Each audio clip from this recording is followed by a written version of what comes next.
انسانیت کی قدر اللہ کے رسول صلی اللہ علیہ وسلم نے سکھائی ہے۔ آپ جانتے ہیں جس وقت فتح مکہ ہوا تو حضرت ابو قحافہ رضی اللہ تعالیٰ عنہ، حضرت ابو بکر صدیق رضی اللہ تعالیٰ عنہ کے والد، اس سے پہلے بھی ایمان نہیں لائے تھے، اور 90 سال کے قریب ان کی عمر تھی، اور آنکھوں سے بینائی چلی گئی تھی، اور داڑھی شریف کے سارے بال سفید ہو چکے تھے۔ فتح مکہ والے دن ان کا ارادہ بنا کہ میں جو ہے وہ اسلام قبول کرتا ہوں۔ تو حضرت ابو بکر صدیق رضی اللہ تعالیٰ عنہ اپنے والد محترم ضعیف العمر بوڑھے باپ کو لے کر بارگاہ رسالت میں حاضر خدمت ہوئے۔ میرے حضور نے جب دور سے حضرت ابو بکر صدیق رضی اللہ تعالیٰ عنہ کے والد کو آتے دیکھا، میرے حضور اپنی مسند سے اٹھ کھڑے ہوئے اور حضور، میں ابو بکر آپ نے ان کو کیوں تکلیف دی؟ مجھ محمد کو بتایا ہوتا میں خود آپ کے گھر تشریف لے آتا۔ یہ اللہ کے رسول فرمان ہے، اسی لیے تو حضور نے فرمایا تھا، فرمایا جس نے سفید بالوں والے کا حیا کیا وہ ایسے ہے جیسے اس نے اپنے رب کا احترام کیا۔ ہمیں اپنی اولادوں کو ادب اور احترام سکھانا، یہ بڑی چیز ہے۔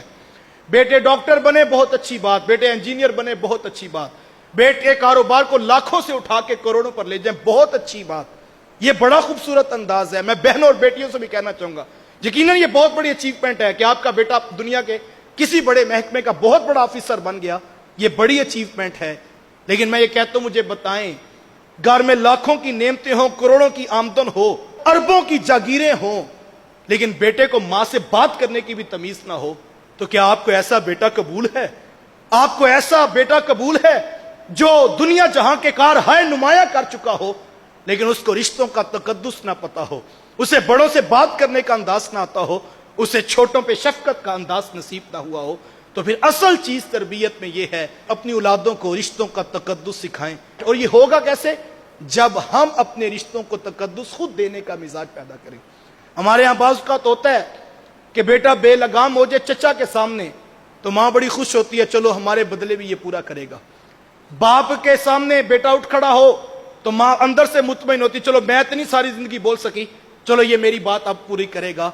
میں کہتا ہوں، آپ جب بیٹا کسی کے ساتھ بدتمیزانہ لہجے میں بات کرتا ہے، کبھی اس کی حوصلہ افزائی نہ کریں، کبھی اس کے اس رویے کے اوپر دل میں خوش نہ ہو کہ چلو جو ہے وہ ساس کے سامنے میں تو نہیں بول سکی لیکن میرا بیٹا جو ہے پورا بدلہ پورا کرے گا۔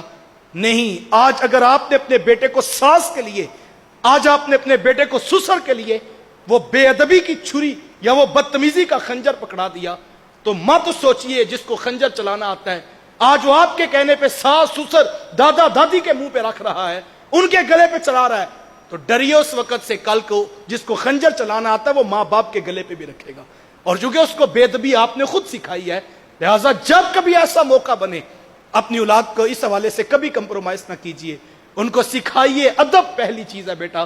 اور آپ پڑھیں بہت اچھی بات، آپ لاکھوں کمائیں بہت اچھی بات، آپ کروڑوں کی جاگیریں بنا لیں بہت اچھی بات، لیکن اصل چیز یہ ہے کہ رشتوں کا تقدس ہو، انسانیت کی قدر ہو، سب کو ساتھ لکھ کر چلنے کا مزاج سیکھیے، چیزوں کی بجائے لوگوں کی قدر کیجئے۔ یہ حضور کی سیرت کا ایک روشن پہلو ہے۔